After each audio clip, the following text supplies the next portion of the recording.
It's our weekly sports episode. Well, you might as well call it our infamous podcast about sports and stuff. Where on this podcast, you get to hear a little bit of information about what's going on in the sports world, what's going on in the video game world, a little bit of the technology information, get a little bit of a music knowledge chat. Two of our personal faves that we do on the show, the artist spotlight, and of course the infamous ass of the week. So stick around. You might actually enjoy the episode.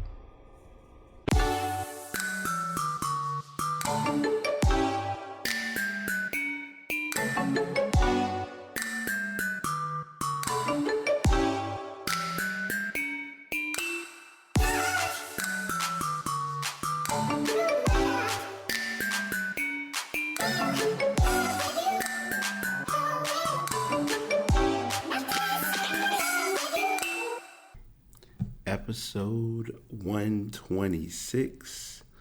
Back with yet another episode of The Pass. Good afternoon, good morning, good evening. I am your host, BT. I am running a solo show today. My co-host had some things to work on. Life happens. You got to let life do what it does, and you just got to accept everything for what it's worth. He had some personal business to handle. But we are going to go ahead and continue with the show. Hopefully everyone has had a productive week. Before I continue, I do want to let you know that these podcasts are uploaded weekly to Spreaker.com. If you want to look at doing podcasts, and I would definitely recommend them. Have been kind of negotiating and looking at some other places, but I've found Spreaker to be kind of like close to home for me. So we've stuck, and I haven't looked back since. So Spreaker.com if you're looking at podcasting. The microphone that I'm using is the Blue Yeti microphone. I will be testing something out today to see how I guess you can call it the sound quality comes out. May not be as bad. I know, the biggest difference in most episodes is usually the location, sound quality, things of that nature. So I'm trying a few things out. Going to just see how it goes. And as we always call it, just running on trial and error. But I have quite a bit of information or quite a few topics to talk about today. I'm going to get into those in a moment, but I do want to share something because I did notice a bit of I don't want to say a technical glitch, but me and my quote unquote perfectionism for podcasting. I recorded it on my birthday, but I uploaded this morning, I believe. I did do an episode called Birthday Podcast, and that was mainly my giving thanks and saying that I was appreciative. You'll see that the numbers are going to be a little out of order because of that episode. So don't feel like, okay, I'm dyslexic, I can't count. That was episode 126. This should be 127. I am going to keep the number flow going. I was kind of in between and thinking, do I want to do the episodes in the numerical order? Do I want to get rid of the non-weekly episodes? It's a lot of stuff that I kind of was thinking about and kind of making, I guess you can call it, podcast decisions. And the more convenient option is we'll keep everything the way it is, and not, as the saying goes, if it ain't broke, don't fix it. Like I said, I've mentioned it, and I have everything lined up. There's quite a bit of information and quite a bit of stories to talk about in this week's episode. So I'm not gonna give y'all too much more introductionary brouhaha. We're just gonna jump right into it.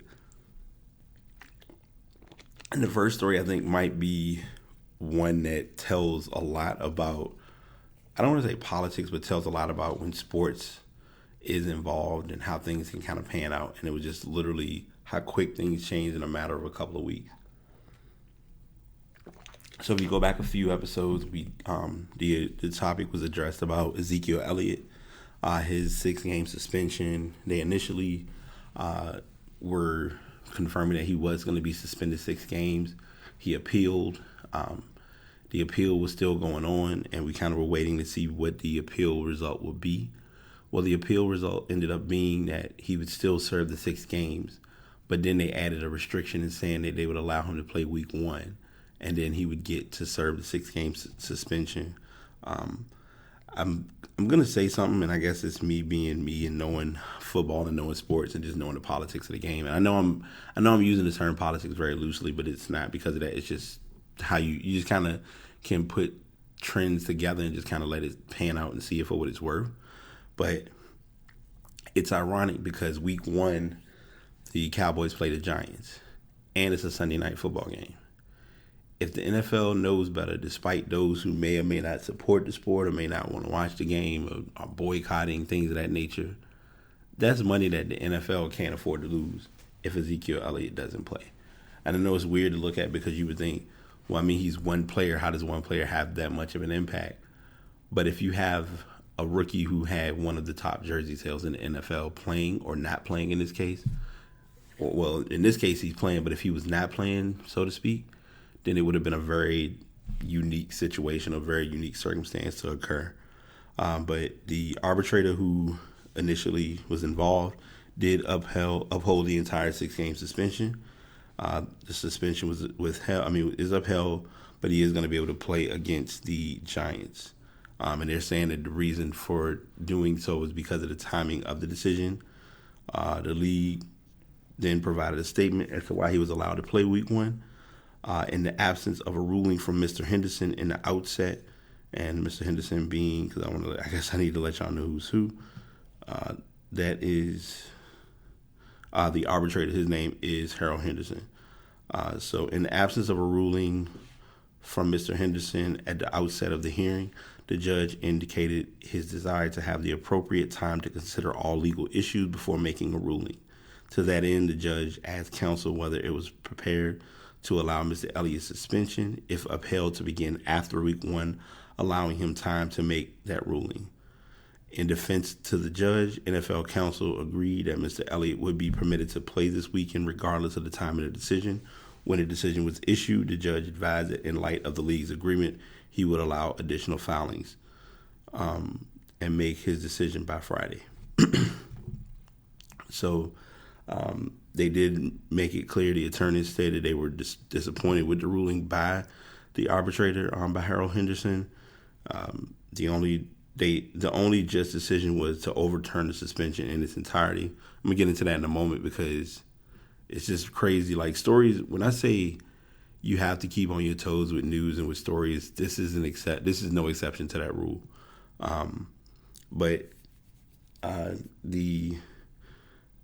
They were looking they were expecting that the suspension would be overturned, and it turned out that it was not.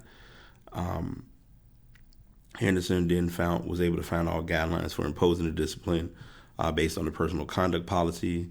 They followed it closely, step by step, based on the NFL, during the process leading up to suspension. There was a petition that went around as to whether they were going to avoid the suspension. So that was kind of all happening to be the way it was. So his suspension would start on week 2 against the Broncos. And then as stories play out, because I had this story ready to go, I was like, all right, well, I'm going to go ahead and just put that Ezekiel Elliott suspended. Like, the stories kind of happen like in a time, like as a domino effect. First, he was suspended 6 games. It would start week 1. Then it was, well, we're going to allow him to play week 1. And he's going to be out weeks 2 through 7. And then on yesterday, a story dropped that really just kind of took the media scene by storm. And they did go ahead and say that Ezekiel Elliott was granted temporary restraining order against the 6-game suspension. They mainly looked at it as, and this is read from the actual document from the case. I'm going to read it and try to be not too wordy. Well, I'm just going to read it for what it is. Pending before the court is petitioner's emergency motion for a temporary restraining order or preliminary injunction. The court has a very limited role in this case. The court is being called upon to determine at this preliminary stage whether Dallas Cowboys running back Ezekiel Elliott received a fundamentally fair arbitration hearing. The question of whether there was credible evidence of domestic abuse is not before the court, nor are any of the underlying facts in the dispute between Elliott and Tiffany Thompson. Based upon the preliminary injunction standard, the court finds that Ezekiel Elliott that Elliott did not receive a fundamentally fair hearing, necessitating that the court grant the request for preliminary injunction. So mainly what this means is that he will be allowed to play after week 1. So he is as of right now, the suspension is kind of being released, and he'll be eligible to continue playing football. They kind of stated, NFL. So to give a little bit of a backstory, Elliott was already cleared by the NFL to play in the Cowboys Week 1 game. The decision by Mazant will allow the Dallas running back to remain active until the legal process is complete. So that means the legal process will be going on, and during that time period, if it goes past the 6-game suspension, then he'll basically be able to continue playing. The NFL could respond by immediately challenging the ruling in the U.S. Court of Appeals, which would place Elliott on the commissioner's exempt list in an attempt to prevent him from playing during the case.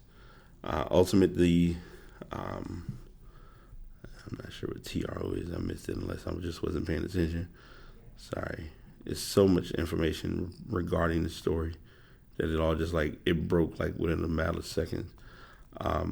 Ultimately, the TRO is merely the first step in what may become another extended legal battle similar to the one waged by New England Patriots quarterback Tom Brady following the Deflategate saga. The commissioner carefully considered the issues raised by the NFL Players Association on your belief regarding witness credibility and alternative causation theories, the letter read. However, in the commissioner's judgment, there has been no persuasive evidence presented on your behalf with respect to how Ms. Thompson's obvious injuries were incurred, other than conjecture based on the presence of some of her bruising, which predates your arrival in Columbus on July 6th of 2016. So he then posted a message stating, I am both surprised and disappointed by the NFL's decision today, and I strongly disagree with the league's findings. I recognize the distraction and disruption that all of this has caused to my family, friends, teammates, the Cowboys organization, as well as my fans, and for that, I'm sincerely sorry. I admit that I am not perfect, but I plan to continue to work very hard on and off the field to mature and earn the great opportunity that I have been given. So you can kind of tell that Ezekiel Elliott is being genuine in knowing that this is a lot bigger than him. So I give him a lot of props for that. But this story I have a strong feeling this story will come back again. I won't say to bite him, but we won't. This isn't the last time we hear about this. That much I can attest to. So sticking to football, we did talk about this a couple of, actually on last week, that Hurricane Harvey did affect those who were in Houston, and anyone who did any donations that helps toward that, that's always a helpful and good way of giving back. But today, earlier this week, Hurricane Irma made its appearance, and it actually affected those who are in Florida. It's affecting me currently as far as my personal roles outside of the podcast, with training, some things coming down the pike with me outside of this show, but we won't get into that into too much detail. But I will say that the NFL was able to go ahead and cancel the game between the Dolphins and the Bucs on week 1. That game would have been on Sunday at 1 p.m. They're going to be moving that game to week 11 based on the impact of Hurricane Irma. And also the game for University of Miami was canceled due to this. The NFL chose to move the date of the game rather than relocate teams to a neutral field. They were initially looking to have it in locations such as Philadelphia and Pittsburgh. They'll be having it played instead at the Hard Rock Stadium on November 9th.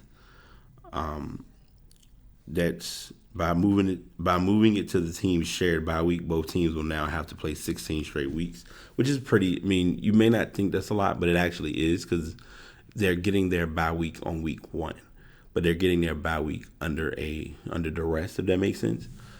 So they will have quite a bit of traveling. I think, if I'm not mistaken, neither team. Well, I'm sorry, I did miss that. The Dolphins will play 16 straight weeks, 3-week at LA, at New York, at London stretch to open the season, and the Bucks game is now on a short week. So basically, that's what I was thinking. I was like, one of these teams have a London game because it always happens, but the Dolphins will have 3 straight weeks of pretty much traveling. They'll be going to LA, then going to New York, then going to London, then having jet lag, and then coming back home. And hopefully, by the time they come back home, things will have kind of died down a little bit with Irma. So it's with the schedule change on Tampa Bay, like I said, that we were playing 3 of his first 4 games at home. That'll start on the 17th, where they play the Bears. Another takeaway is that Doug Martin will be he's suspended for the first 3 games of the season based on a performance enhancing substance policy. He violated those terms. So his debut will be actually on October 5th against the Patriots. So that got pushed back a week. The lot like this, and I know this is like, it's bigger than football, and it is. So, I mean, it's nothing. This is like, there are a lot of people who are impacted with Irma, and I've seen stories and looked at a lot of articles and talking about it. So we'll keep those who are in Miami or in the Florida area in prayer. They did state, I forgot if it's Juan or Jose, I can't think of the name of it, but the next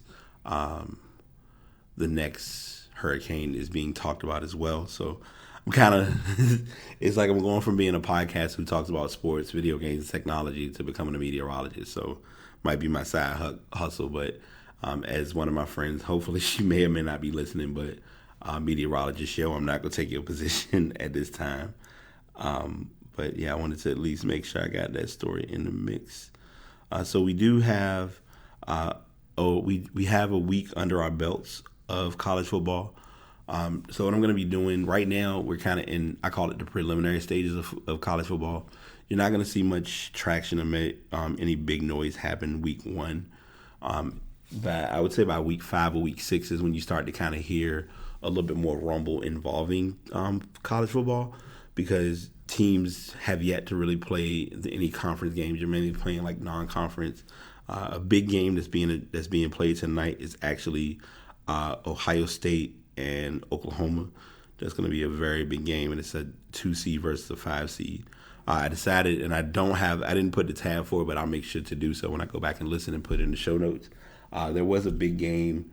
I guess you could say deja vu of history repeats itself. Georgia just can't get it right if they try.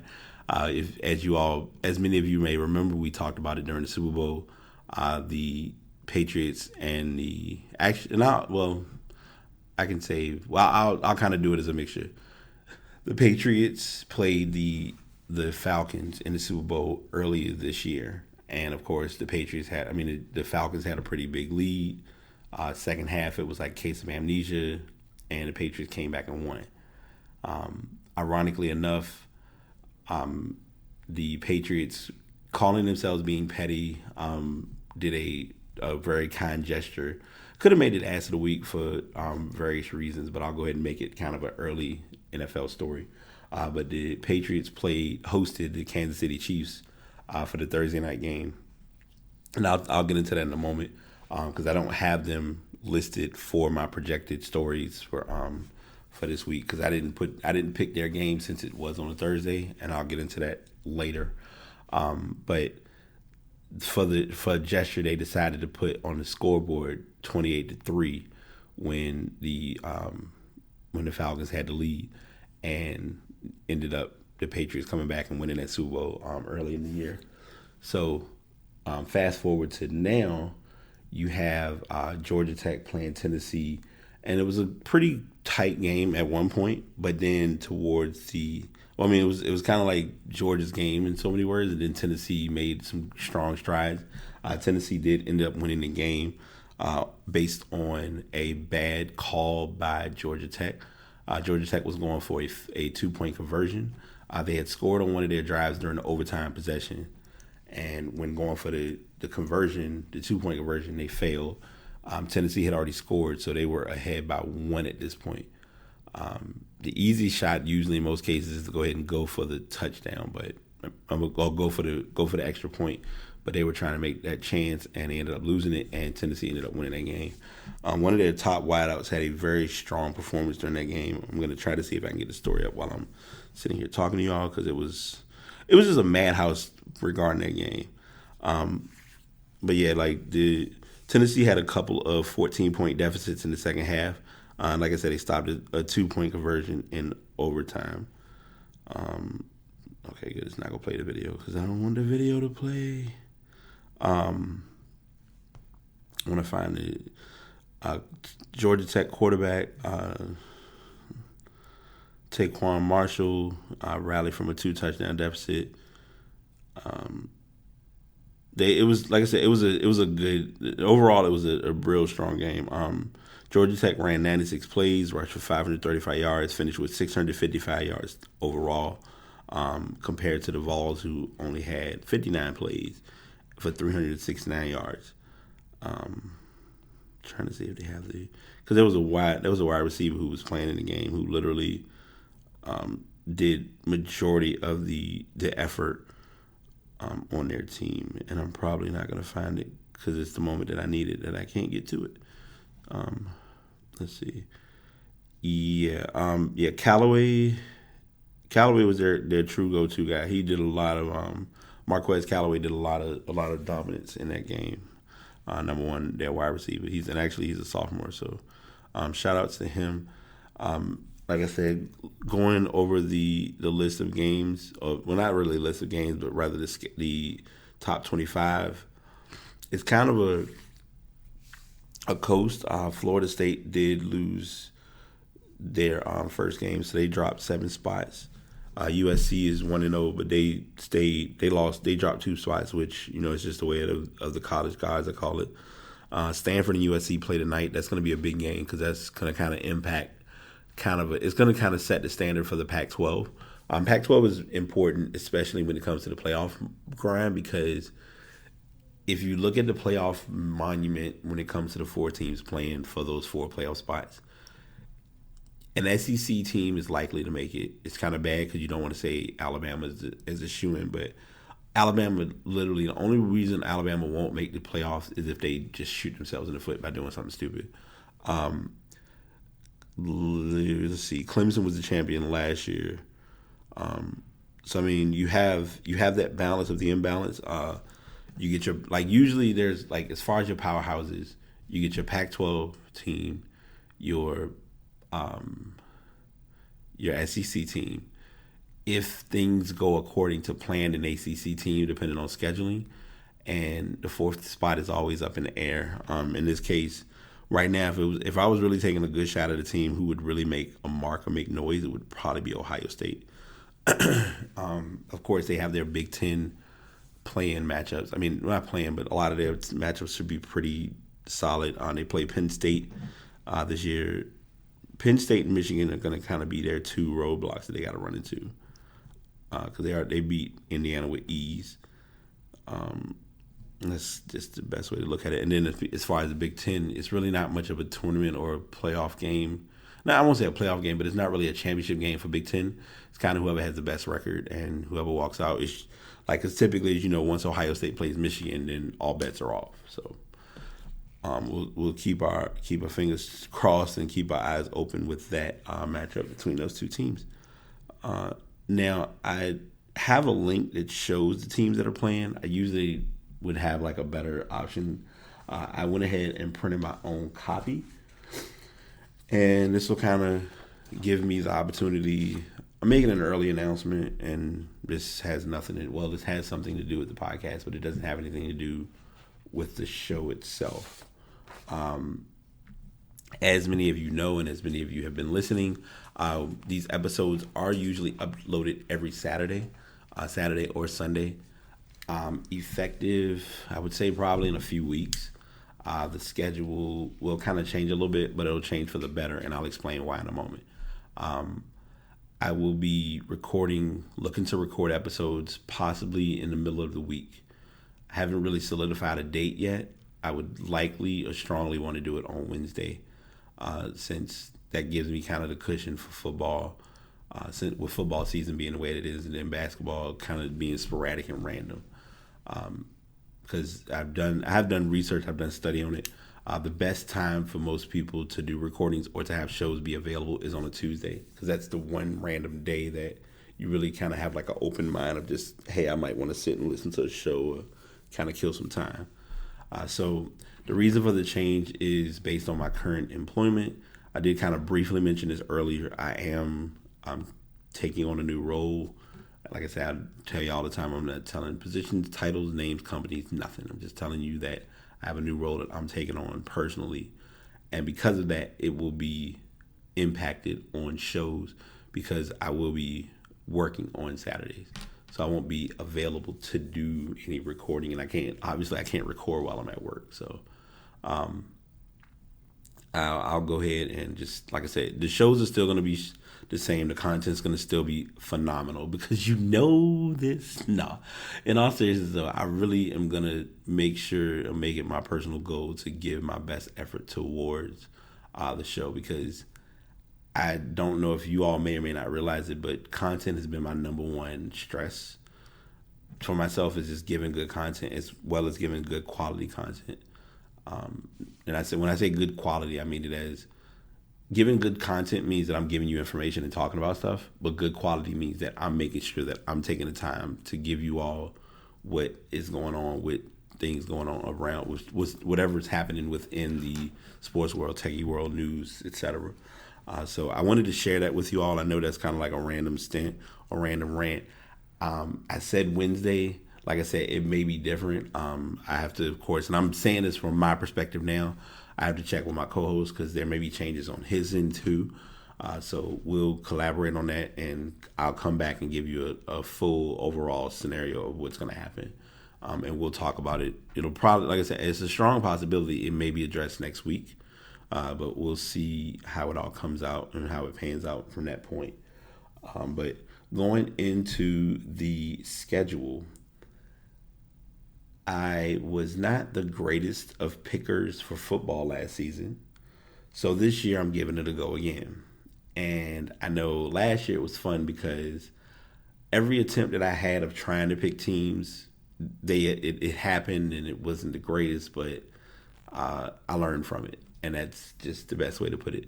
So I'm going to try it again this year. And I have my teams listed for who I'll be picking for different matchups.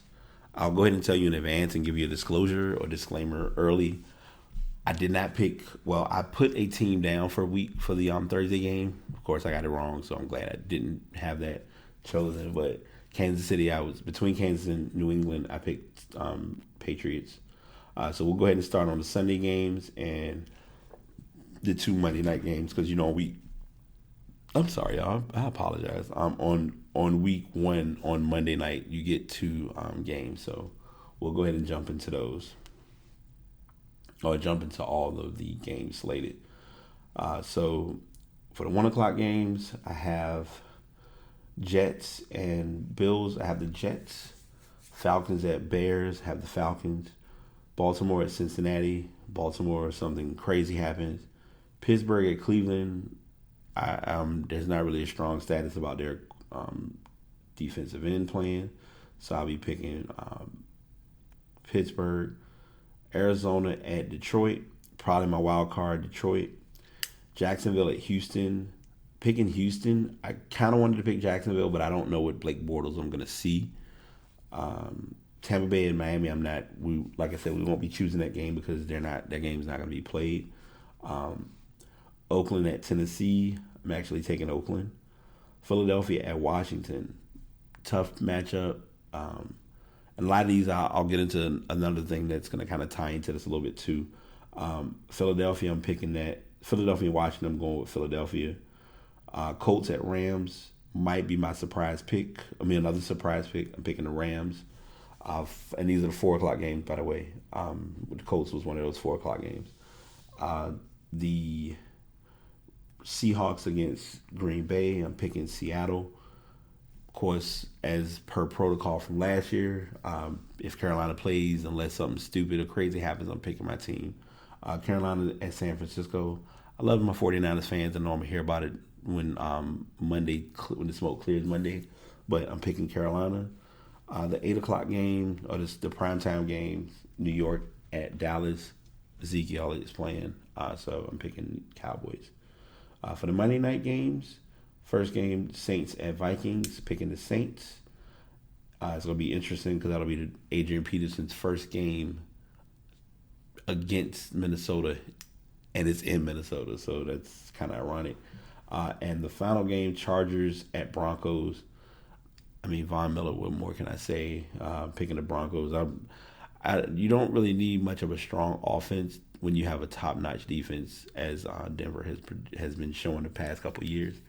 The Chargers, it's all about Phillip Rivers, and you don't know Phillip Rivers. You really don't know early on in the season what you're going to get out of him because he's a good quarterback, but I call him December, like late November, early December quarterback. That's just been the title for him as far as I can tell.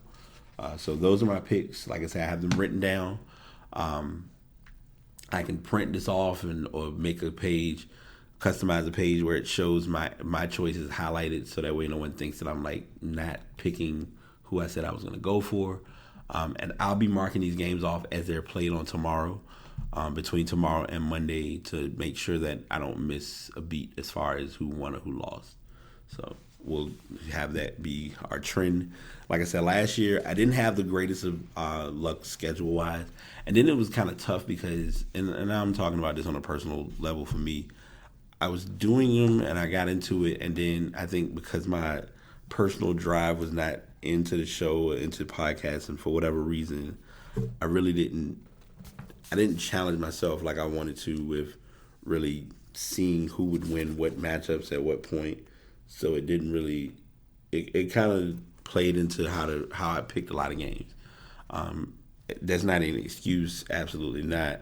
But I just wanted to address that because it was something that I didn't notice at the time when I was choosing a lot of the teams from last year. So I want to go ahead and address that. And as I promised, I will be doing my Fantasy Chronicles. This week, I actually did participate in another fantasy. Well, let's see. Was it last week? Yeah, I did a fantasy. Actually, so we recorded on Saturday, and we did the podcast on Saturday, and on Sunday was draft day. And I have come to the conclusion. I mean, it's kind of too late now, but I ain't gonna say it's too late because y'all know I'm the tech junkie. I may get a bigger tablet at some point because doing fantasy leagues with a tablet is a much better way. If you're doing fantasy league, doing it with a tablet or doing it with a computer is a lot easier than doing it on your phone. I know that might sound biased, it might sound backwards, but for whatever reason, I've seen it to work for me personally. Hang on, y'all. I feel like I'm having tech issues. Don't go out on me, internet. I apologize. So I'm running my mouth about that. If you all remember, I did mention last week that the other league that I'm participating in has been going somewhere. I don't know if I want to say going good or going bad. It's just been going somewhere, and I've just kind of coasted through it like everything's been fine. But sorry, I don't know what's going on. Like I feel like I'm trying to catch a cold randomly or something. But I think I got my work cut off for me. It's just kind of ironic because this week, like in my other fantasy league, I'm going against someone who actually plays in the NFL. So that should be very fun. So I'm going to, now that I've gotten things straight here on my end, I'm going to see if I can pull up my fantasy team for the NFL. And like I said, I'm going to have fun doing this because this year I think I'm actually going to be able to be more active. For a couple of weeks, I'll have a bit of a leeway because I can actually do research and find out who's who and who's good, who's worth bothering with, who's better to leave well enough alone, things of that nature, and kind of go from there. So I like my name on this group better because I couldn't put what I wanted to in the other group, but it is called podcasting for my life. First pick I did get, I followed the protocol and did it the right way. I got Le'Veon Bell. I know there was a uncertainty whether he would be not available, but whether he would be playing or what his status would be.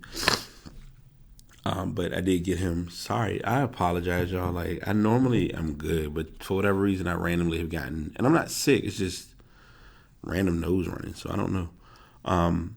Second pick, I picked Cam. They were stating that he's questionable, but he's gonna play. There would be some weird reason if he didn't play. So my starters, I'll go ahead and run into the starters, and then we'll just kind of let it be what it is. I have Cam Newton, Adrian Peterson, who's a low pick. As far as being, because normally Adrian Peterson's the go-to guy for running backs, but Le'Veon Bell is kind of the new it factor. Mike Wallace, I'm hoping Mike Wallace, Sam Atkins, Martellus Bennett, Eric Decker. Those are my starters, and then I have Chris Boswell for kicker from Pittsburgh, and defense I have Carolina. On my bench I have Russell Wilson, Bernard, Doug Martin, who's suspended right now, Deshaun Jackson. I have him out based on him not playing, and Antonio Gates and Robbie Anderson. I don't think Robbie Anderson's not going to get much time, but it's a strong chance that I probably won't end up letting him go because he really might not be playing, and I just kind of read some information that confirmed that. So I'll be working on that transaction in a few.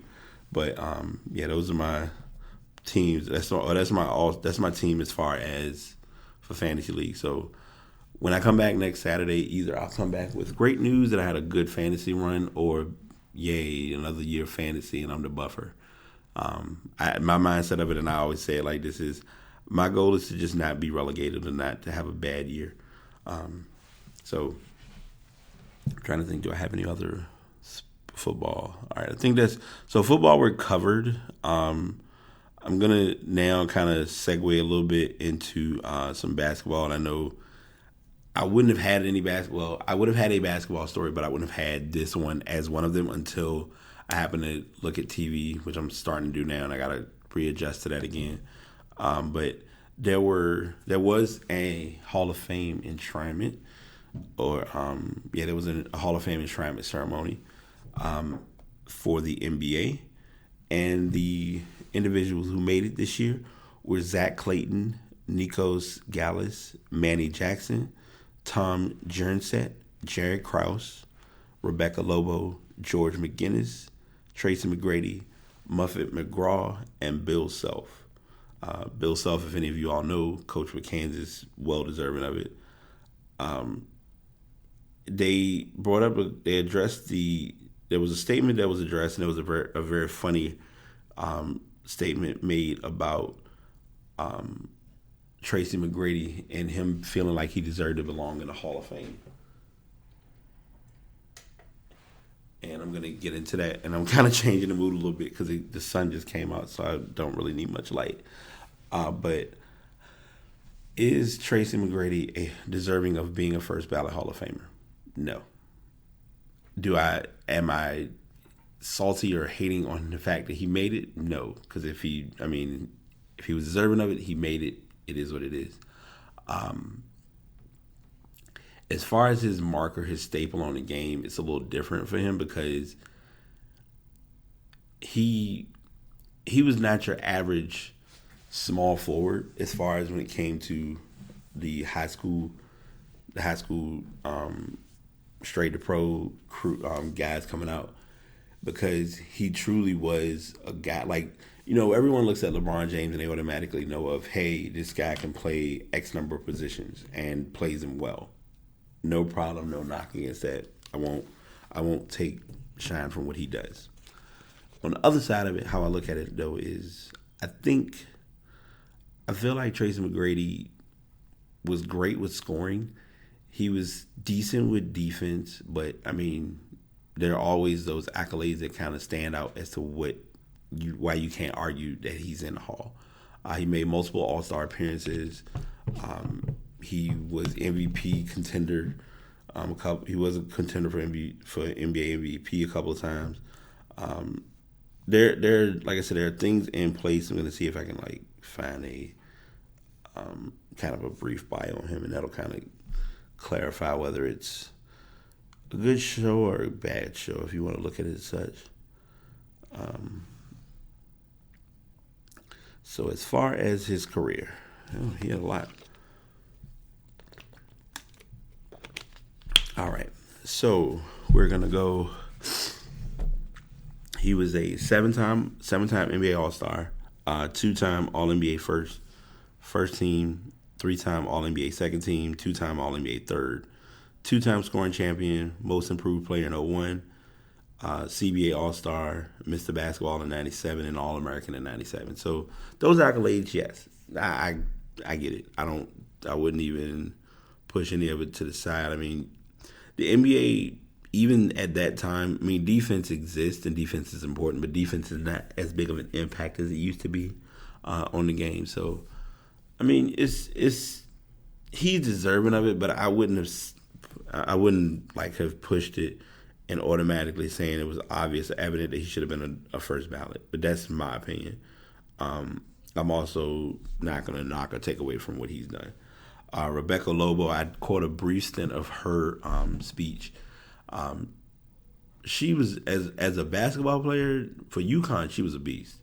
When she got to New York, to the Liberty, she made her mark. She was one of the initial players of the game. So those accolades don't go unnoticed. The other side of it is, now that she's in commentary and she does being an analyst, she has a whole different, you learn that you get a different eye on the activity. Like for me, playing basketball, I can still play once in a while, but I ain't gonna sit and fool myself. I'm not as agile as I used to be. I can run and shoot when I need to, play a little bit of defense, but now it's more, can I watch the game and understand what a person does right or wrong? And I have that, like her being in the role that she's in, she has an eye for that now, so that worked to her favor. And like I said, there were other individuals listed. Jerry Krause, of course, you can't forget, from the legendary Bulls run. I'm trying to remember if he was even there. Yeah, he wasn't there because let me just be quiet. Krause, the legendary, and that one is a key factor. Krause, the legendary Bulls GM from 85 to 2003. He had received a posthumous indication as a contributor. He died in March of this year at 77. However, his impact on the NBA can still be felt 14 years after he walked away from the game. He was a controversial figure.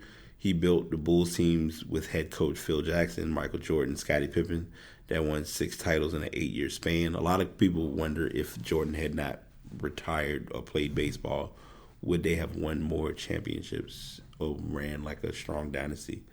Then there's Bill Self. He was the head coach, or he's the current head coach with University of Kansas. I didn't know he was not in the Hall, but learn something every day. He won 623 games in 24 seasons with 4 different programs. He has one national title in 2001, and he's made it to the Final Four 7 times. It was tough with Kansas. Kansas was always a good team, and Kansas would have good programs. But then a lot of guys, once the one and done rule kind of came into play, you would get guys who would go there and they would make a mark and have a strong run, but it would never be a strong enough run to go to the big championship, or they may get to the championship and not win. The 2001 team was big because, if I'm not mistaken, that was when I can't think of his name. He plays for Miami. He was with Miami for a while. Mario Chalmers was on that team. He was one of the front runners at that time. But like any of the guys who play in the NBA now, that have played like Andrew Wiggins, Joel Embiid. I'm looking forward to seeing how Josh Jackson is going to look. Because I mean, he played under Self, but it was kind of like Self already knew when he got there that he was pretty much leaving. So, it worked out good though. It was like, as far as I'm saying it worked out good, referring to the choices that were made for who made it into the Hall of Fame. It occurred to me at an early age I had to make organizations better and have to make people better, and that was a message provided by Manny Jackson, who is the owner of the Harlem Globetrotters, and he also made the Hall as well. So, like I said, all of the individuals who were in the Hall or have made the Hall are all listed. If you want to read their stories, that'll be there available for you in the show notes. The NBA Rockets are now the most expensive team in the NBA. I don't know how to describe this story. I guess that's probably like a reach of saying it that way. But the Houston Rockets are now changing ownership. They're going to be owned by Leslie Alexander decided to sell the franchise to another fellow Houston billionaire, Tillman Fertitta, for more than $2 billion. The sale price is looking to be $2.2 million. He bought the team, and there were no other partners involved. There was question because they wanted to see whether Beyonce would possibly be helping with the team. I don't see that happening. It's just my personal opinion. The team, it's relevant because Steve Ballmer, if any of you all remember, signed the Clippers from where he was able to buy the Clippers from the NBA because Donald Sterling pretty much gave the team over after his very logical ignorance. But Steve Ballmer bought the Clippers for a whopping $2 billion. And to put numbers into perspective, the Rockets were bought in 1993 by Leslie Alexander for $85 million, and now they've been sold for $2.2 billion. And I'm sorry, so it was an error. It was a typo. Because in the article it said they were sold for $2 billion. The final sale price will be $2.2 million. So if you read this article and you see the million, don't get it confused. They were sold. The actual price will be $2.2 billion. So that's why I was a little confused. But yeah, Leslie Alexander bought the team for $85 million, and he's selling it for $2.2 billion. So that tells you a lot. But to get an idea of who Mr. Fertitta is, he is a self-made businessman and a television personality who built his wealth being the sole owner of Landry's Incorporated, which is a known restaurant corporation. His wealth is $3.1 billion. He was rumored to be a potential buyer through this process.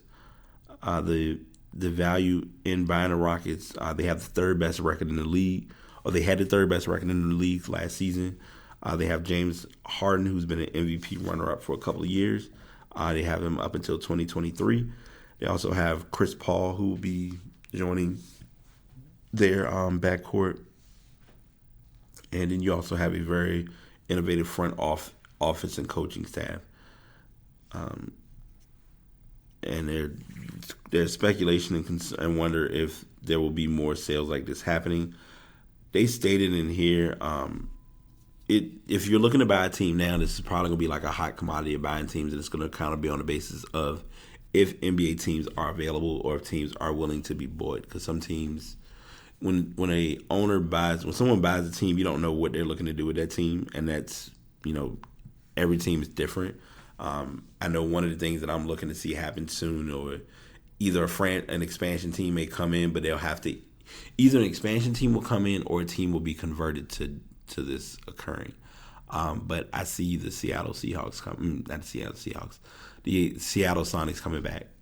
It's a matter of, I see it in another 10 years. And it may not ever happen, but if it does happen, or if it comes close to happening, I wouldn't be surprised. Sorry, I'm like having a techie moment. Sticking to basketball in the lower, I won't say the lower end, but on the lighter end, as we talked about a couple, I believe it was last week, the Big Three championship had came and went. The Trilogy team won the championship, and now Ice Cube is looking at possibly a lawsuit of $250 million due to poaching hoop stars. Because there were players and ideas. There was the Champions Basketball League who filed this lawsuit looking at this idea as something to possibly do.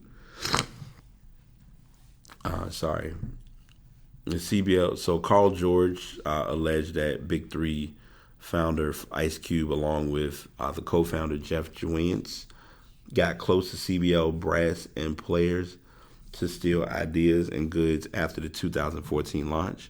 According to George, the CBL and Big Three originally teamed up as partners to eventually compete with the NBA before Ice Cube and his team went rogue. CBL recruited former NBA players whose talents went to waste due to team salary cap restrictions, but they did not sign exclusive contracts, partly so their outside activities could help promote the nascent organization. That allowed them to play for the former NWA frontman on the side, but then Big Three, in a backstabbing move, signed them to exclusive deals and broke the terms of the agreement through a series of flagrant fouls. The lawsuit is also stating that Ice Cube confronted the threatened Big Three players who expressed a desire to compete in CBL games, and that the Big Three was aware of players that signed that had contracts with that had a contract with the CBL. The Big Three was started this year. It was 8-team structure with a couple big names: Allen Iverson, Charles Oakley, Mike Bibby, Chauncey Billups, Kwame Brown. They had squad. Team Trilogy was the team that won the championship for it. I feel like, and this is I know I'm reading the story kind of as is, but as far as the Champions Basketball League, I remember this story being talked about as something that was going to be tried, but it didn't really get the attention that they expected. Let me see something, because I can recall this being a thing at one time.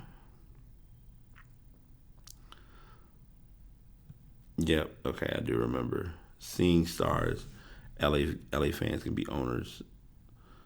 So this was all back in May of this year. They had teams involved, and there were a lot of players who participated in this during the time. But I don't recall it being a 3-on-3. Now, if it was, then I might be wrong. Yeah, these were 5-on-5 matchups. And what's tough about it, if you look at the players of the teams who are in this league, a lot of the players who were playing are currently in the Big Three.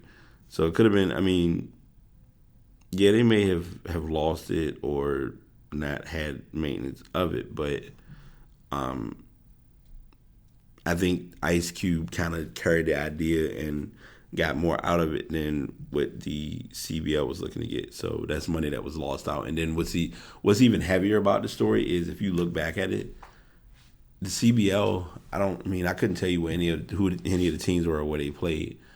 With the Big Three, it was a quicker format, and then it was kind of like, it was almost like taking Hoop It Up and expanding it.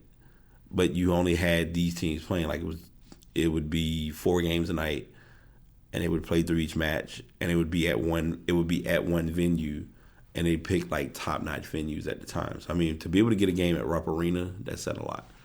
So props to them for that.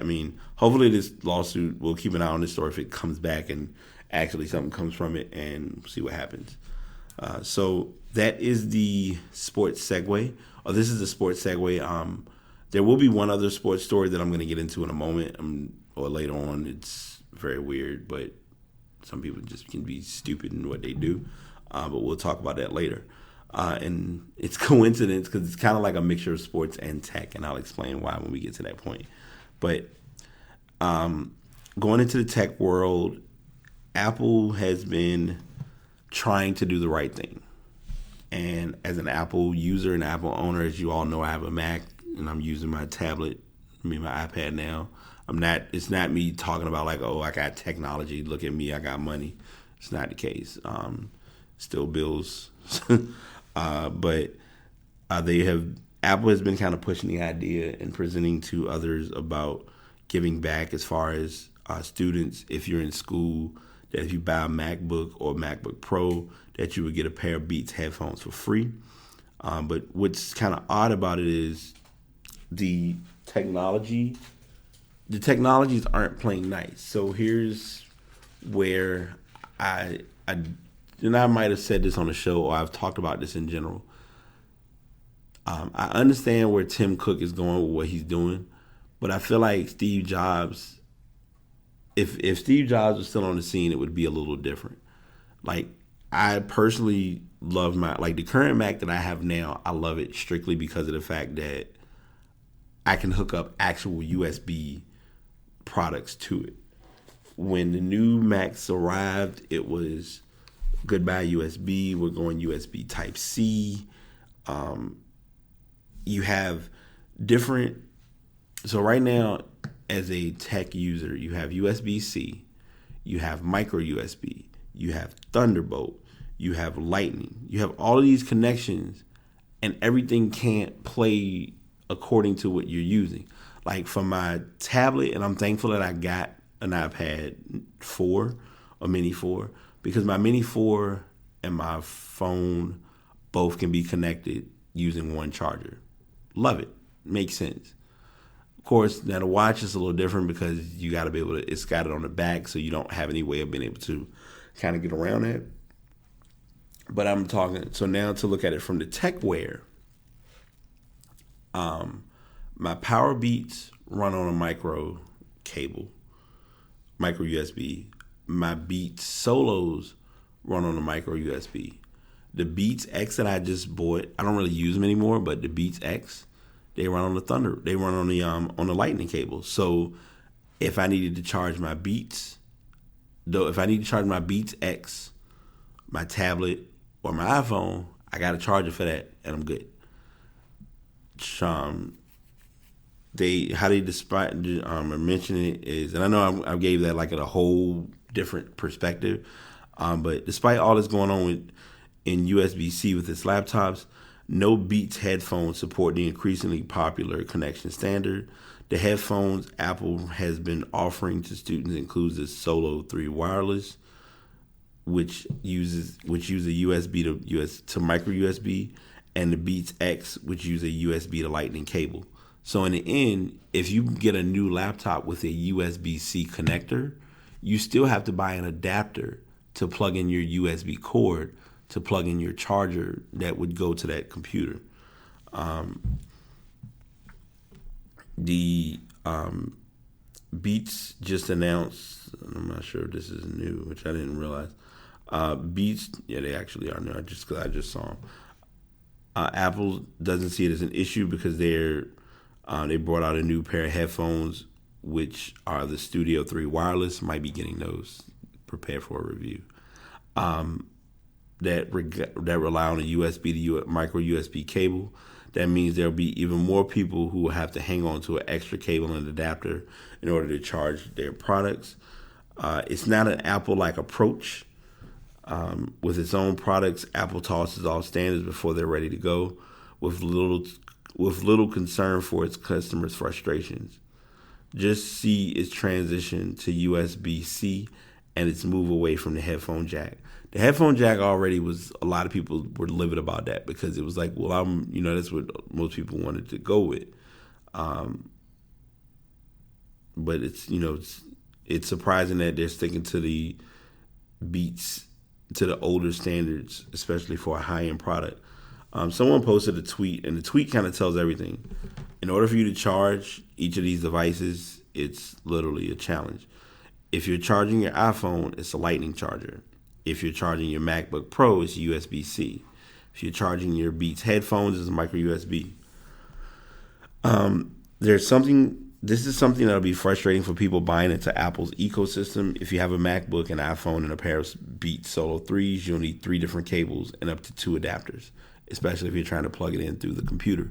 Because I know for me, like, I've had this happen the past couple of days where if I'm charging my computer, I have the original, the throat that I back in the day wall charger, which is perfectly fine. And then if I want to plug, like if I don't feel like, okay, I need to use another port, I can use one of my USB ports and just charge my phone directly on the computer because you have the USB port. So those things like that, it works out, but it's like it's a challenge in doing so. They're stating that they're trying to shift Beats headphones over to Lightning cables. I can see that happening in a couple of years because Apple did just acquire the rights to them. It's been a few years now. Because Beats, and I mentioned this earlier, Beats X has the Lightning cable. So if you had the other, like if Power Beats and Solos both had the Lightning cable feature, then it wouldn't be so bad. But of course, like anything, you have to give it time.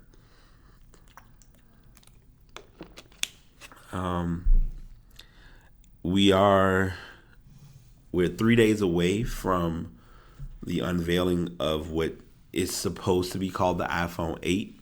And of course, as with any technology that comes out, there's already been firmware reveals, animated. The firmware has been leaked, and they have it showing the animated emoji, which is called the Animoji, Face ID, and updated AirPods. So basically now you have what's called Face ID, which would be you can move your face around with the front-facing camera to make it unlock your phone. So it kind of, you do a look around of your screen at your at the camera, it'll unlock your phone, which that'll be helpful in security instances. I feel like they're gonna have another workaround to that. Give it time. The Animoji, which is called the animated emoji, is custom 3D versions based on your own facial expressions. They'll be featured in the messaging app, so you won't be able to use them across all programs. But if you're on Messenger, or if you have text messages and you send it to other people who have iPhones, they'll be able to get those messages. The status bar changes. They stated that the animations will help provide status bar information on either side of the camera array. The left-hand side will reportedly include time and location. On the right, you have your Wi-Fi connections, cellular signal strength, and battery life. They did give an animation that shows when you charge your phone, it gives a better animation towards the charge. Because I know now, like if I'm using my device, not charging it versus charging it, you see a little difference, and you see the little lightning bolt come up like, hey, it's charging, and that's cool. But I think they're giving it a little bit more look. With AirPods, they're going to be having the charge that you can see it on the outside of the case, so that it'll give a better view to the battery status. So I think that's a good thing. Like I said, I don't have the AirPods. Don't really see the purpose of getting them. I've already joked about it, but I've already lost mine. I haven't even ordered them yet, but if I were, they would probably be gone. So that's coming down the pike as well. Going into a little bit of gaming, because we don't want to forget, because it's literally been a couple days, but Destiny 2 was released.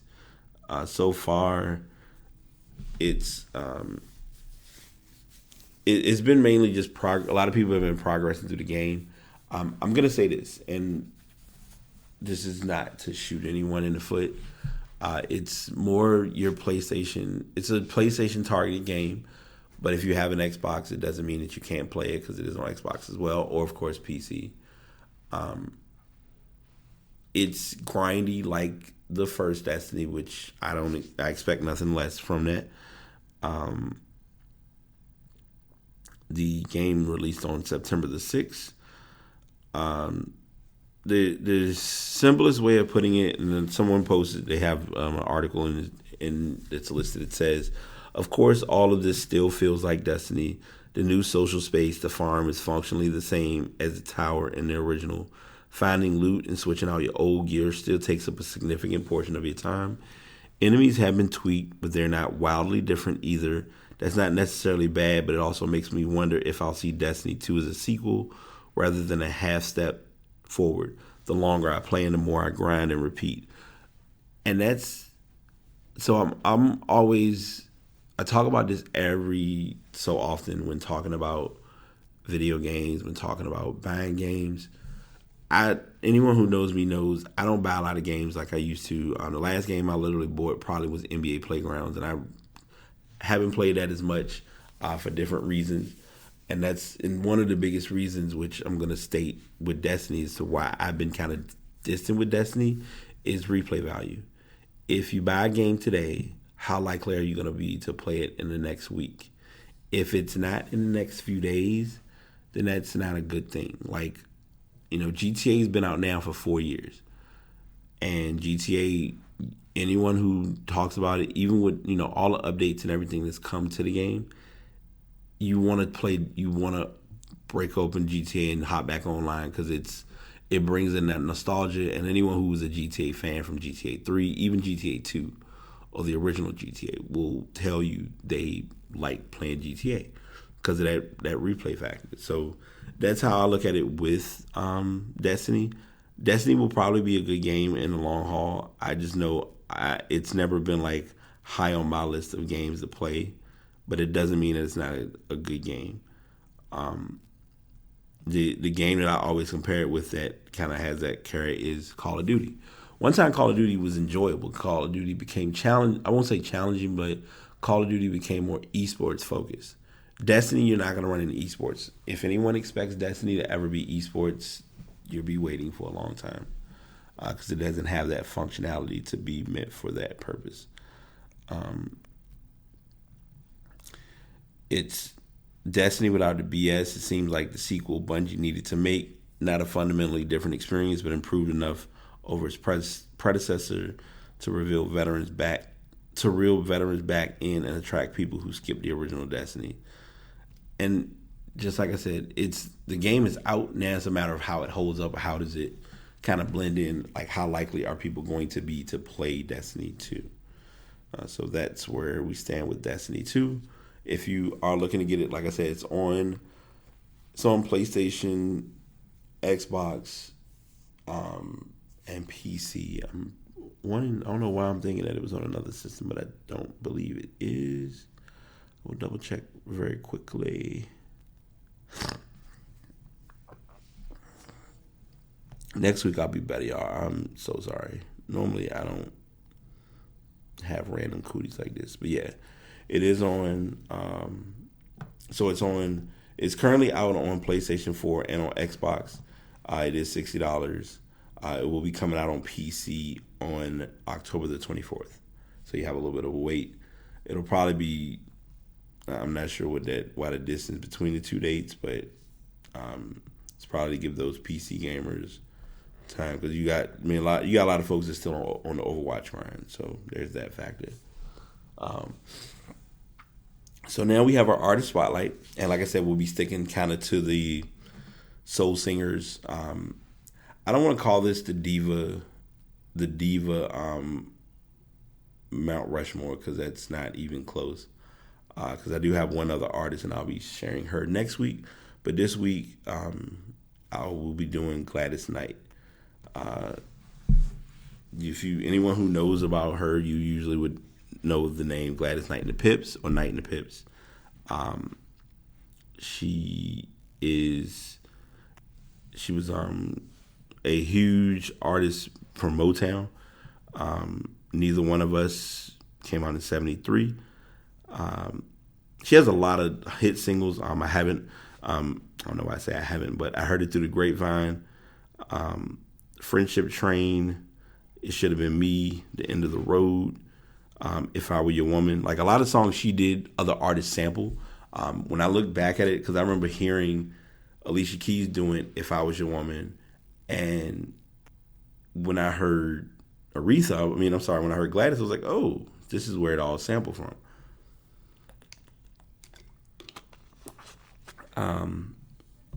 She did Let me get some discography so I can give you a little bit of history. First album released was Feeling Bluesy in 68. Then in 70, she brought out All in the Night's Work. 72, Standing Ovation. Then in 73, she did Neither One of Us. And in 74, she did I Feel a Song, as well as Claudine. Then there was Pipe Dreams, Bless This House in 76. And then in 77, Still Together and Love Is Always on Your Mind. And in 2014, she did Where My Heart Belongs. 2006 Before Me, and she also did a Christmas album. She had 2 Christmas albums, one in 2006 and one in 2002. I'm sorry I kind of jumped around because it was a lot of albums. 78, Miss Gladys Knight. 79, Gladys, she did her self-titled album, Gladys Knight. In 79 was Memories. 81 was Teen Anguish. And then 87 was All Our Love. 91, she did Good Woman. And in 94, Just For You. And in 98, Many Different Roads. And then in 2000, At Last. Let's see.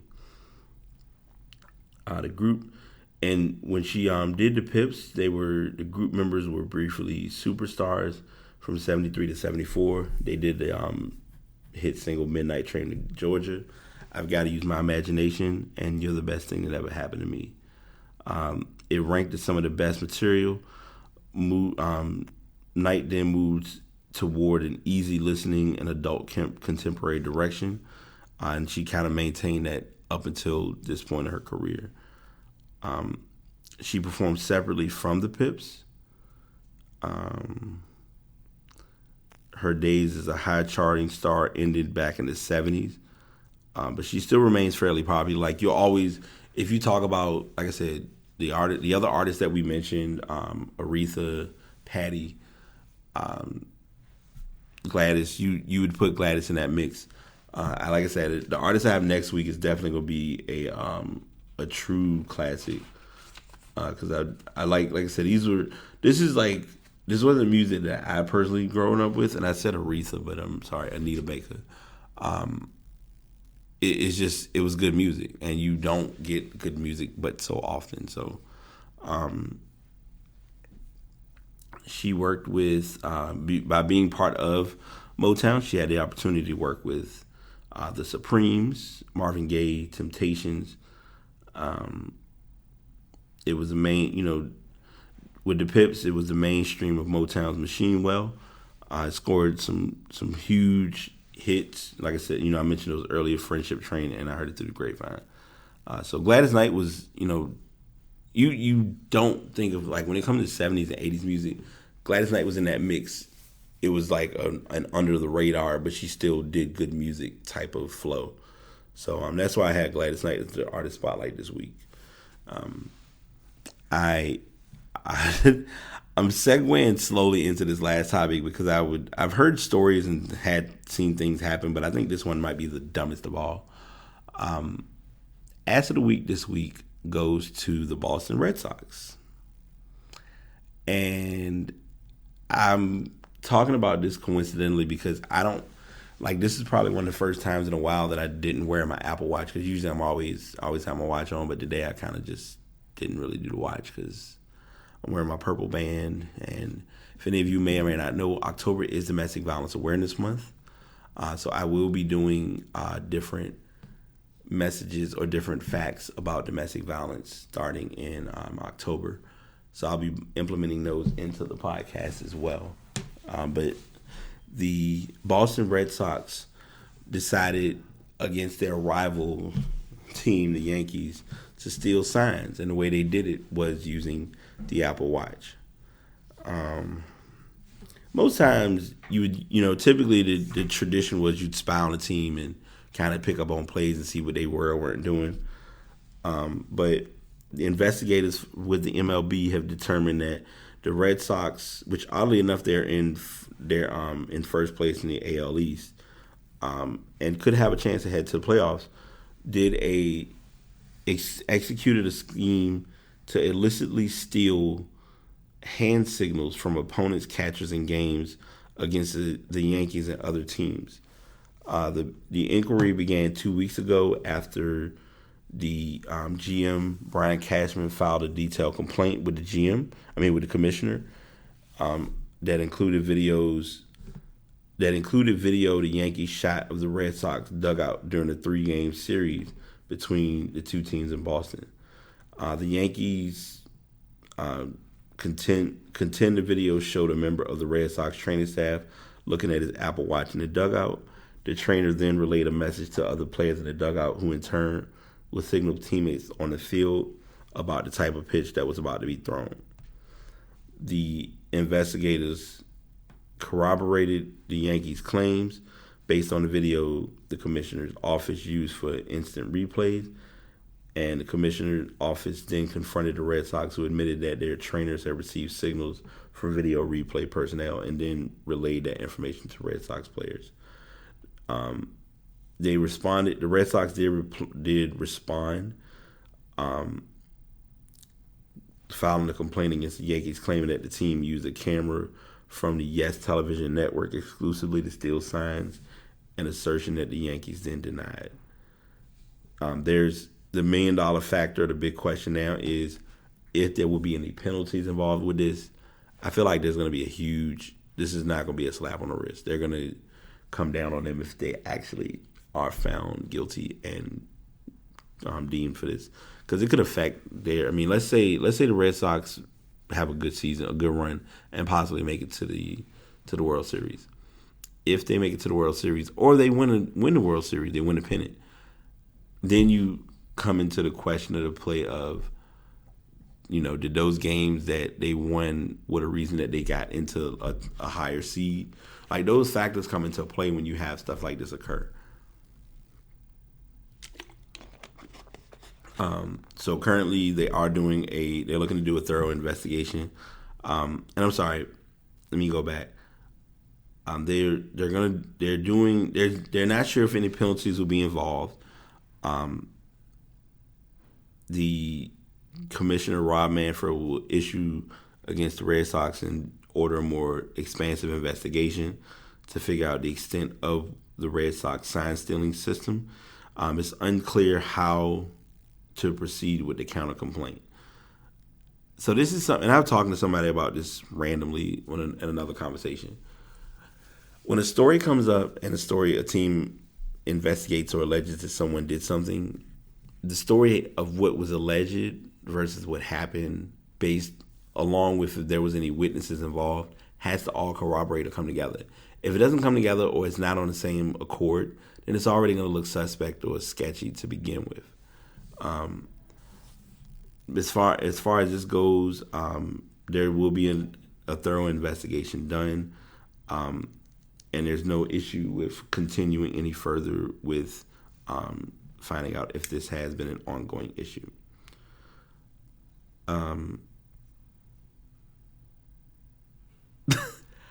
I'm quiet about this strictly because it's ironic, because here we are a couple years ago, we were dealing with Deflategate in Boston, and now you got signs being stolen in baseball games. And it's like, if you're a good team, you should be able to, I understand, people use the dumb if you ain't cheating, if you ain't trying or something, however you want to use it. But what I want to say, how I'm looking at it, is like this.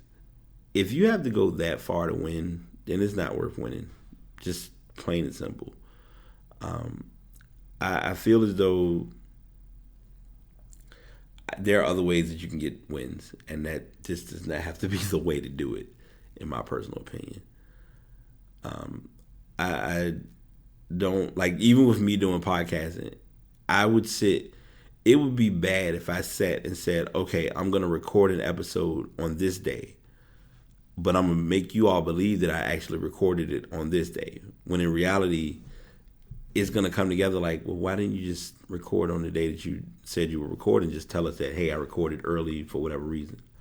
I know that's kind of a bad example, but I'm kind of venting and ranting about this a little bit just to kind of get you all to understand something important. And that is, you can get ahead by doing things the right way. But if you get ahead doing things the wrong way, someone's going to find out.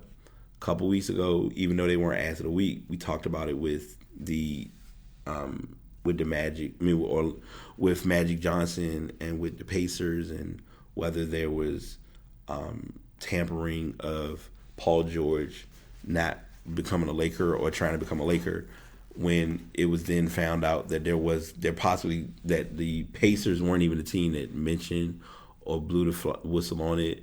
Like, stories come up 1 minute and then after a while it comes back. And that's where, as a person, you have to be sure in knowing your stories and knowing your facts. So I'm gonna end here. It's like we're almost about nearly an hour and 20 in, and me doing the show solo at an hour and 20 is not bad. But I will say this, and I'll talk about this as a closing. Never deny yourself what your worth or what your true value is in things that you're doing. And I know it's kind of like a strange tangent or a weird way of making a message, but I'm just sharing this with you all because I feel like sometimes we get information or we get things and we try to do it, but we don't do it the way that it's supposed to be done. And we just feel like we will just do it and see what happens. And let's just throw it to a wall and hope it sticks. And the more wall sticking you do, the less accomplishment that you get sometimes, I guess. So I just want people to try to give their best effort before just going out and just making a decision and not thinking of the consequences that could come with that decision that's being made. The guy or whoever was providing the signals or the plays for this didn't think about all that, because me personally, I have a watch, and the watch, when I use it for its good. Yeah, it's like silly, evil moments of having it, but it's not to be used to like get over or to get by something. Because if that's the case, it would be as bad. And I'll give this example, then I'll close. It would be as bad as if you were in school and you were friends with somebody and both of y'all had an Apple Watch, and instead of you taking the test properly, you're giving each other answers like somebody can't be like. There's not a logical reason to say, hey, why are you on your watch instead of taking the test? And then it's noticed that you look at the text messages, because if you're in school, depending on the parent-teacher relationship, whatever, you have it where, oh, let me go and look at these text messages that was had between these two, and it's like, oh, y'all were passing notes to each other, but you weren't using paper. Still the same thing. So don't be dumb in doing something and not thinking that it's not going to be noticed, because Big Brother is always watching. If you got to get over that bad, then find another route. I'm going to leave y'all. I'll say this and then I'll be quiet. Continue to know who you are and what you're worth. I know it's September. We're a few months away from ending the year. Go out with a bang. In the year on a positive note. And even one that you may have had bad vibes with, fix it, maintain it, work on it, whatever. And if you need your time to yourself, that's understandable too. So that's what I'm going to leave y'all with today. Thanks for tuning in. Like I said, next week, collaborations will be had. Some updates will come. I'm hoping things will come for the better, if that makes sense. Because it's going to be a challenge of what's to come. I know next week, I can say for a fact for the next 2, possibly 3 episodes, they would likely be on a Saturday. But I don't want to jump too far ahead of myself. So that's it. I know that's like the longest ending of all time, but until next time, y'all take it easy. The Past signing out. BT signing out. Take care. Did you make it to the end of the episode? If so, I do appreciate you listening and tuning in. These episodes get more and more valuable, and I do appreciate everyone taking time to sit down and listen to the episode. Whether you're actually listening to it once it's uploaded on Spreaker.com/Brate Podcast, or if you're downloading it and listening to it on your own convenience. If you want to check out any previous episodes, just check out that page. And if you'd like to inquire or provide any information or feedback or suggestions toward the podcast, please send those emails to pastpodcastbt@gmail.com. Thank y'all so much for tuning in. Enjoy your day. Have a good week and be positive.